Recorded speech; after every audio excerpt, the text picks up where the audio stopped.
죄송합니다 라며 90도 폴더 사과를 한 손흥민 선수가 폭풍 화제입니다. 감동적인 모습이다. SNS에서 극찬 세례가 쏟아지기도 했는데요.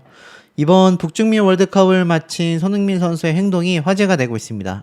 이렇게 SNS에 팬들에게 사인을 해주고 있는 모습도 공개가 됐는데, 대한민국의 충격적인 조별리그 탈락이 확정된 뒤 손흥민 선수는 발걸음을 멈췄습니다.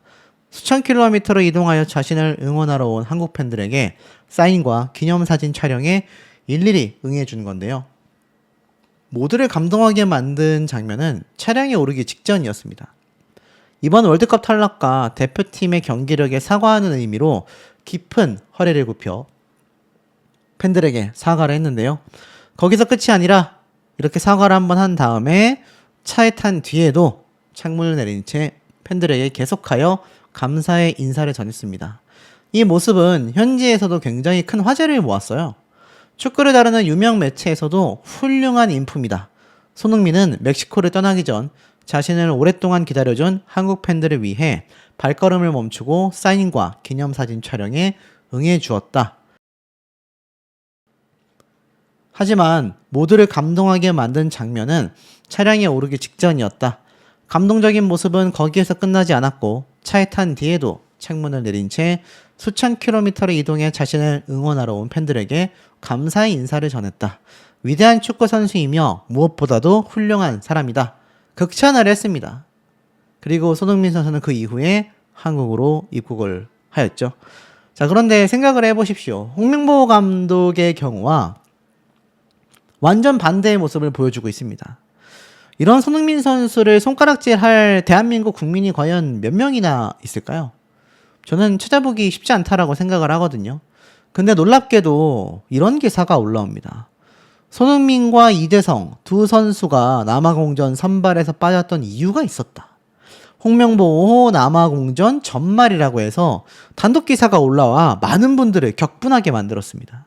내용을 좀 살펴보면 이번 대표팀에서 두 선수가 왜 빠졌을까라는 의문점이 많이들 계셨을 겁니다. 진종호 의원은 이렇게 말했어요. 대표팀의 사정을 잘 알고 있는 복수의 핵심 관계자의 제보에 의하면 남아공전을 앞두고 대표팀 내에 불협화음이 있었다고 한다. 이미 대한축구협회 밀실 행정과 부패를 뿌리뽑기 위한 제보센터를 가동하고 있었다라는 말을 29일 날 한 바 있는데, 제보가 들어오는 거죠. 남아공전에 손흥민과 이재성을 선발해서 뺀 데에는 속사정이 있었다라는 건데요. 바로 대회 직전인 지난 7일 멕시코 훈련장에서 불거졌다고 합니다. 손흥민의 변역 특례를 조롱하는 몇몇 취재진의 대화를 한 방송사가 실수로 유튜브에 고스란히 내보내게 되었고, 이를 선수단은 체코와의 1차전 승리 이후 인터뷰 보이콧을 하게 됩니다. 그러는데 이 핵심이 보이콧을 언제까지 이어가느냐였다라는 거죠. 그러니까 우리는 인터뷰를 거부했다라고 이야기를 한 겁니다. 여기에 진종호 의원은 손흥민과 이재성 등 고참급은 인터뷰 거부를 계속해야 한다라는 강경 입장이었지만, 다른 선수들은 월드컵에서 이렇게 오래 인터뷰를 못하는 건 적절하지 않다라며 반발했다라는 겁니다. 균열이 생기자 이걸 이제 그만해라 라는 지시가 내려왔고, 손흥민과 절친한 동기 이재성은 대한축구협회 관계자에게 보이콧해야 된다, 이거 거부해야 돼, 인터뷰 이제 하면 안 돼 라고 오히려 연장하기를 주장한 겁니다.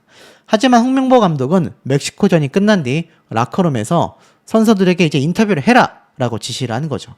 그래서 선수들이 인터뷰를 하기 시작했는데, 그럼에도 손흥민과 이재성은 인터뷰를 하지 않았다라는 겁니다. 이재성은 이날 도핑 검사를 받아야 했기 때문에 인터뷰를 할 수 없었다고 해요.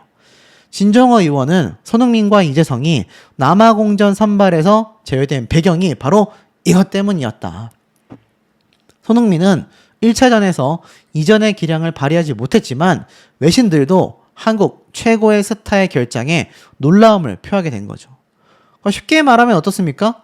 손흥민 선수와 이재성 선수가 병역과 관련하여 비난을 받으니 우리 인터뷰 안 하겠다 라고 거부를 했는데, 홍명보 감독이 인터뷰 해라. 근데 여기에 불응을 하면서 문제가 생겼다라는 거죠. 그래서 홍명보 감독이 두 사람을 선발에 내보내지 않은 게 아니냐, 이런 말을 하는 것 같아요. 제보자는 손흥민이 아니라 사실 이재성을 빼버린 것이 더 큰 패착이었다. 홍명보 감독은 남아공전 패배 이후 결산 기자회견에서 멕시코전 때 분위기가 어수선하긴 했지만 선수단 내에 문제가 있다고는 생각하지 않는다 라고 말을 한 거죠. 그러면서 브라질 월드컵 때가 지금의 50배 정도는 어려웠다 라고 이야기를 했지만 그때보다 적었음에도 어수선하기는 했다라는 뉘앙스라고 이야기를 하고 있습니다. 결국 어떻습니까? 이번 문제는요, 결론적이지만 홍 감독은 남아공전에 손흥민과 이재성을 선발로 쓰지 않았다. 그래서 패배를 했고 선수 기용은 감독 고유의 결정이지만 이 과정에 문제가 없었는지를 따져봐야 할 것이다 라고 못을 박았습니다. 자, 어떠십니까? 국민들의 반응이 이것을 받아들일까요? 수백 개의 댓글이 달렸습니다. 어지간히 선수들한테 화살을 돌리려고 노력한다. 사람들이 바보로 보이냐. 제발 카더라는 기사 쓰지 마라. 그래, 인터뷰를 보이콧해서 홍명보가 손흥민 선수에게 보복한 거란 말이냐. 감독 재능이 없는 것도 협회가 부정하게 돌아가기 때문에 당연한 결과 아니냐. 이게 말이 되냐. 마녀사냥하지 말다. 제2의 이강인 사태를 만들려고 애쓰고 있다. 감흥 없다. 저딴 걸 이유라고 지어내서 말하는 거냐? 보복성 기용 아니었냐? 그렇다고 경기를 감정적으로 선수 선발을 정하면 안 된다. 감독이라면 선수 입장에서 충분히 이해시키고 경기 결과로 보여주자고 응원 아닌 응원을 해야 하는데 자기 말을 안 들었다고 4년 만에 오는 경기를 망치냐? 더 자질 없는 것이다. 손흥민을 뺀 것도 이해가 안 가지만 이재성을 뺀 것이 더 이해가 안 간다. 자, 이런 말들이 지금 빗발치고 있는 겁니다. 근데 정말일까요? 홍명보가 시켰지만 손흥민은 안 했다. 대표팀 불화가 있었다라는 제보가 지금 일파만파 번져나가고 있습니다. 이미 갈등의 시작은 월드컵 개막 직전 사건부터 있었다라는 말까지 나오고 있었다라는 거죠. 놀랍지 않습니까? 기사들의 내용은 하나같이 같은 이야기를 하고 있습니다. 손흥민과 이재성 등은 보이콧을 해야 했지만 다른 선수들은 그렇게 찬성하지 않았다. 결국 두 사람만의 문제였다라는 식으로 이야기가 흘러가고 있는 거죠. 중요한 건 선수단 내부에서 어떤 논의가 있었고 그것이 경기와 선수 기용에 어떤 영향을 미쳤는지 공식적으로 확인된 바가 없는 상태라는 겁니다. 대회 기간 외출 문제를 두고 감독이 불만을 표시했지만 실제로 카스트로프와 대표팀 관계자 사이의 의사소통 과정에 오해가 있었다라는 주장까지 나왔습니다. 하지만 제보다 보니 공식 확인은 아니라고 이야기를 하고 있어요. 과연 무엇이 맞을까요? 어찌되었건 손흥민 선수는요, 계속하여 내가 잘하는지 모르겠다. 주장 교체를 계속 생각하고 있다라는 홍명보 감독의 과거 발언이 파묘가 되면서 방금 말씀드렸던 기사 내용이 더욱더 힘을 받고 있습니다. 여기에 관련된 댓글이 또 수백 개가 달렸습니다. 아시겠지만 홍명보 감독이 손흥민 선수의 실력을 잘 모르겠다. 그러면서 왜 국민들을 갸우뚱하게 만들었을까? 모든 사람들이 잘한다고 생각해서 뽑았다. 우리 팀에서 얼마나 도움이 될지 지켜봐야 할 것 같다. 라는 의문스러운 태도를 이미 보였던 바 있죠. 하지만 손흥민 선수는 그 당시 첫 출전 경기부터 멀티골을 터뜨렸고 2014년 브라질 월드컵에서 자신의 월드컵 첫 골까지 기록하며 존재감을 입증했습니다. 홍명보 감독의 시선이 잘못되었음을 스스로 증명하게 된 거죠. 그럼에도 그 이후에 대표팀은 손흥민을 위한 팀이 아니다. 손흥민이라고 해서 출전이 무조건 보장되지 않는다. 라는 말을 했고 주장 교체에 대해서도 계속 생각하고 있다. 변경될 수도 있다. 아닐 수도 있다. 개인을 위해서, 팀을 위해서 어떤 선택을 하느냐가 중요하다. 계속하여 논란을 만들어낸 거죠. 특히 결정타는 손흥민 선수를 선발 제외한 이유 역시 좀 더 새로운 선수가 들어가고 후반에 나가는 것이 좋겠다고 했다. 많은 국민분들의 지탄을 받았던 판단이라고 할 수 있겠습니다. 오죽했으면 홍명보 감독은 감독하기엔 부족하다. 실력 좋은 선수에게 질투심만 있다. 명장병인지 질투심인지 모르겠다. 히딩크 감독 코스프레를 하는지 모르겠다. 하지만 히딩크 감독은 경기에 너를 내보냈다. 라는 말도 있고요. 손흥민 선수의 대안이 있다면 모르겠지만 그것도 없는데 쓸데없는 고집과 논란, 경기 리뷰할 시간에 회의실에 모여 국가대표 선수 품평회나 하고 있을 것 같다. 열등감에 찌들어 있는 것 같다. 많은 비난들이 빗발치고 있습니다. 손흥민 선수가 만약 결과론적인 얘기지만 선발 출전을 했다면 존재 자체가 상대팀에게 굉장한 압박감을 줬겠죠. 결국 월드컵 참사를 지켜본 벤투 감독은 단순한 한두 명의 탓이 아니다 라는 조언을 쏟아내기도 했습니다. 일명 한국 세대를 구축했다라는 평가에도 허망하게 무너진 것에 대해 다각도로 되짚어봐야 한다 라는 이야기도 했습니다. 전화 인터뷰로 이런 사태는 통상 한두 사람의 책임으로 돌릴 수 있는 문제가 아니다. 처음으로 돌아가 각자의 책임을 명확히 인정하고 1부터 10까지 원점에서 다시 돌아보며 재관하는 과정이 중요하다라는 이야기까지 했습니다. 자, 하지만 대체 왜 그 돈을 주고 맡겼나? 100억 원의 청구서, 홍명보, 벤투, 연봉이 2배에 달했고 클린스만은 위약금까지. 벤투 감독의 22년도 추정 연봉은 18억 원입니다. 클린스만은 경질된 위약금만 70억 원 안팎이고요. 홍명보 감독은 모리아스 감독의 2.5배, 벤투 감독보다도 높은 연봉을 받았다라는 겁니다. 결국 성적 부진을 뛰어넘어 이제는 감독의 연봉, 비용 논란으로까지 번지고 있는 사태가 된 것이고, 축구팬들 사이에서는 성과와 비용이 이게 맞았냐라는 비판 논란이 쏟아지게 된 겁니다. 홍명보 감독의 수십억 원의 추정 연봉, 월드컵 감독 중에서도 굉장히 높은 수준이 되고 마는 것이죠. 홍명보 감독의 이런 연봉 금액은요, 많은 축구팬들을 분개하게 만들었습니다. 자, 그래서일까요? 정몽규, 홍명보 선임 의혹, 서울경찰청이 수사를 맡는다라는 발표까지 터지게 되고 말았습니다. 내용을 살펴보면요, 홍명보 감독의 선임 의혹에 있어서 축구협회 고발 사건을 서울경찰청이 직접 수사하겠다라고 아예 칼을 빼들었다라고 말할 수 있겠는데, 1일날 대한축구협회 고발 사건은 사안의 중요도를 감안하여 서울경찰청 광역수사단 금융범죄수사대로 사건을 이송하여 계속 수사해 나가겠다라고 발표를 했습니다.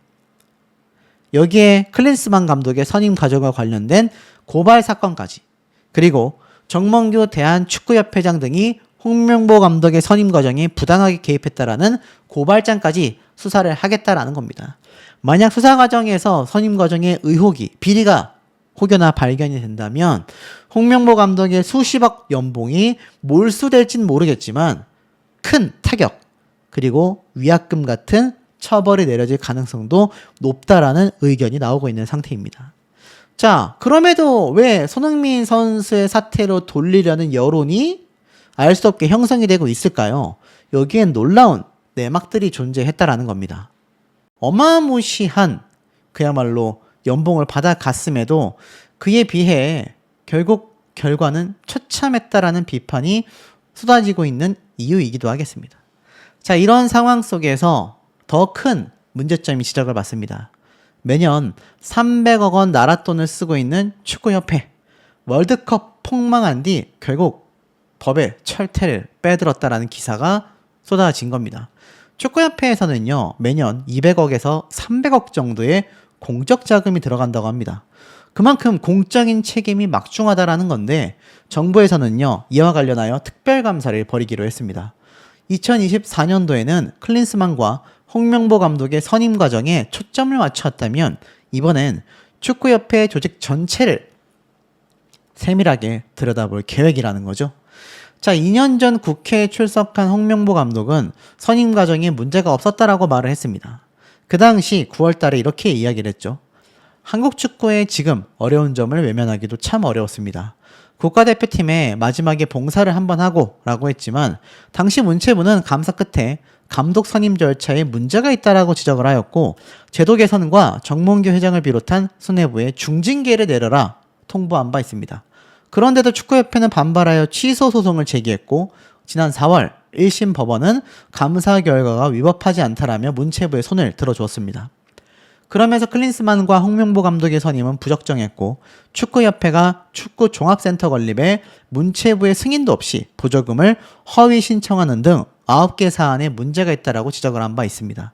그럼에도 축구협회는 항소하였고 월드컵에선 최고의 멤버로 최고의 대진에 갔음에도 32강에 오르지 못했습니다. 이 결과로 인해 홍명보 감독 선임 과정에 대한 분노와 축구협회의 무능과 부실함에 대한 질타가 이어졌고 문체부는 결국 특별감사를 예고한 거죠. 스포츠 단체를 2년 만에 다시 감사를 한다는 것 자체가 이례적이라고 말하고 있습니다. 축구협회에 대한 정치적 개입으로 비춰지면 국제적으로 민감한 사안이 될 수 있죠. 제 기억으로는 당시에도 아마 이런 얘기 했던 것 같습니다. 피파에서 가만히 있지 않을 거다. 어떻게 정부에서 축구협회를 이렇게 간섭할 수 있냐. 하지만 의지는 분명하다라는 겁니다. 앞선 감사와 방식도 달리하여 외부 전문가들이 포함된 조사위원회를 만들고 축구협회의 문제점을 찾겠다. 축구협회가 국민체육진흥기금 등 매년 200억에서 300억 수준의 공적 자금을 지원받고 있어 이 돈이 어디에 쓰였는지 들여다보겠다라는 거죠. 그러니 이제는 피파 핑계를 대기도 어려워졌습니다. 그리고 실제로 많은 국민분들이 이번 감사와 조사에 오히려 강력하게 해달라라는 이야기까지 쏟아지고 있기 때문이죠. 축구협회의 비위 그리고 제보 창구를 열어 탈탈 털어버리겠다. 축구협회장과 축구 감독도 타깃이 되었다라고 되어져 있습니다. 특별감사가 임박을 해버렸다라고 합니다. 한 유튜브 채널을 통해 변호사가 직접 대동하여 여러 가지 의견을 냈는데요. 이게 상당히 신빙성이 있다라는 평가를 받고 있다라는 겁니다. 우선 앞에 말씀드렸던 것처럼 문체부에서 강력 조사를 이미 실시하겠다라고 선포를 한 상태이죠. 자, 그러다 보니 이 법적으로 굉장히 위험해질 수 있다라는 겁니다. 심지어 정몽규 회장이 기획적 사퇴를 한 게 아니냐라는 의혹도 파헤쳐질 가능성이 높고 이번 홍명보 감독의 사실상 도피성 사퇴 발표라고 해야 될까요? 이런 비판을 받고 있는 모습조차도 이것과 연관이 돼 있는 게 아니냐라는 말까지 있습니다. 정몽규 회장에 대한 사실상 업무 방해 그리고 배임 혐의 등의 고발건이 있는 상태라고 합니다. 경찰 수사 중인데 이것이 결국 형사처벌 가능성이 있다는 것이고 징역형이 나올지 벌금형이 나올지까지는 알 수 없지만 상당히 심각한 상황이라는 것은 예상해 볼 수 있습니다. 자, 이것과 더불어서 홍명보 감독에 대한 사실상 연봉 몰수라는 강력한 카드를 주장하고 있는 그런 상황이죠. 현실적으로 가능할까요? 근로 대가로 지급받은 부분이기 때문에 이것을 몰수할 수 있는 법적인 어떤 강력한 제재가 있는 상태가 아니라고 합니다. 그러니까 몰수할 방법이 사실상 어렵다라는 거죠. 만약 홍명보 감독이 정말 많은 논란거리처럼 이 정몽규 협회장과 더불어서 뭔가 관련된 형사처벌에 책임이 있다라고 가정을 해본다면 이 경우는 몰수가 가능할지 법적 여부를 따져봐야 할 것입니다. 근로대가로서 지급한 연봉이지만 이것과 관련하여 정몽규 회장처럼 업무방해, 배임 혐의 등의 어떤 추가적인 축구협회 내부적인 그리고 감독에 선임되는 데 있어서 뭔가 편법적인 것이 있었다라고 한다면 이것과 관련하여 현실적인 연봉과 관련된 몰수가 가능한 것이니까 이것은 그때 상황이 와봐야 안다라는 거죠. 그리고 더 중요한 게 있습니다. 지금 사실상 위약금도 물 수 있느냐 라는 질문도 많이 나오고 있는 상태인데요. 글쎄요, 자진 사퇴를 했기 때문에 여기에 대해서 위약금도 현실적으로 어려운 상황이 아니냐라는 말이 나오고 있습니다. 하지만 이것조차 실질적인 형사처벌에 연루가 되어 있다라고 한다면 이것도 아주 가능성이 없다라고 볼 수는 없겠지만 어찌됐건 절차의 위법성과 실질적인 형사처벌과는 별개로 봐야 한다라는 얘기가 많이 나오고 있습니다.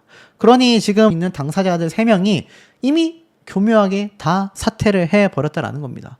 사퇴했는데 어쩔? 이라고 이야기를 한다면 법적으로 이들을 제재할 수 있는 방법이 현실적으로 어려워졌다라는 이야기가 많이 나오는 이유이기도 하죠. 그러니 국민분들의 괘씸함과 답답함이 오죽하겠습니까?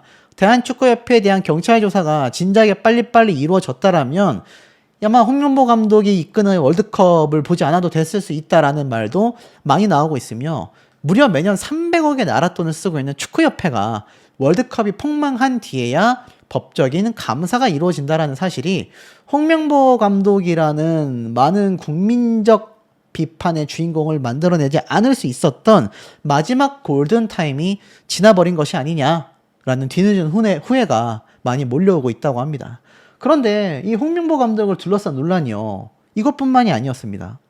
많은 곳에서 회자가 되고 있습니다. 더불어서 홍명보 감독은요, 월드컵에 성공을 했어도 사퇴를 고려했다. 12년 전 상처가 더 벌어졌다. 끝내 자진해서 아웃이다. 어떤 의미일까요? 기사 내용을 살펴보면 홍명보 감독은 월드컵에서 성공을 거둬도 내년 1월 아시안컵까지 계약된 기간을 채우지 않고 이미 사퇴를 고려하고 있었던 것으로 알고 있다라고 되어져 있습니다.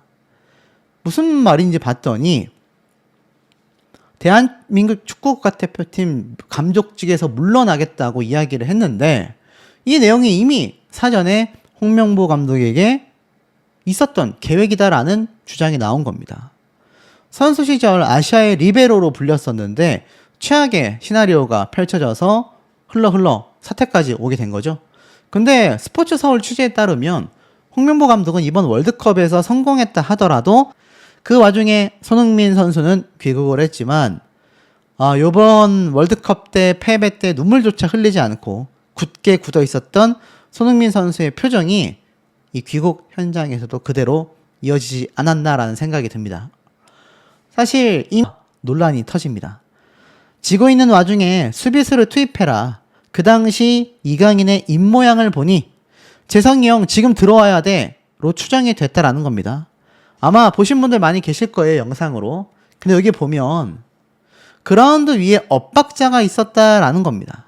이번 남아공전 도중에 포착이 됐는데 0대1로 뒤지며 패색이 짙던 후반 브레이크 상황에서 이강인 선수와 황인범 선수가 동료들에게 적극적으로 지시를 전달하는 모습이 중계 화면에 잡히면서 감독보다 선수들이 더 분주해 보였다라는 평가가 나온 겁니다.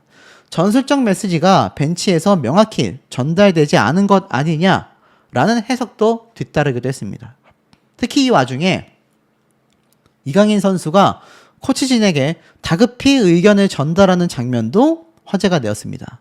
축구팬들은 당시 이강인 선수의 입모양을 토대로 재성이 형 지금 들어와야 돼, 나중에 들어오면 늦어 라고 다급하게 요청한 것으로 풀이를 했습니다. 하지만 이재성 선수는 끝내 경기장을 밟지 못했죠. 현장 선수들이 느끼는 전술적 요구와 벤치의 판단이 어긋나 있었음을 보여주는 대목으로 당시 대표팀 내부의 전술적 공유가 원활하지 않았다라는 의견이 나오고 있는 겁니다. 잇따른 선수 기용도 논란 위에 올라섰습니다. 전술 운영을 두고 이견이 있었던 몇몇 장면은 더 있었는데요. 내용을 살펴보면 앞서 김민재 선수도 지난 25일 남아공전 후반 20분 교체 아웃되며 김진규 코치 등에게 경기장을 가리키고 두 팔을 벌리며 소리치는 모습을 보였죠. 이에 교체 지시에 불만을 토로한 거 아니냐라고 했지만 김민재 선수가 수비 간격이 벌어지는 부분에 대한 아쉬움을 표명한 것이라 해명을 했습니다. 하지만 손흥민의 선발 제외 역시 도마 위에 오르게 되면서 멕시코와의 조별리그 2차전에서 손흥민은 최정방 공격수로 선발 출전했지만 공격 포인트 없이 후반 11분 교체가 되면 논란이 됐죠. 여기에 골키퍼 김승규가 이 결정을 남아공전 당일 미팅 때 알게 됐다라고 털어놓으며 내부 정보 공유가 충분했냐라는 대한 의구심이 커지기도 했습니다.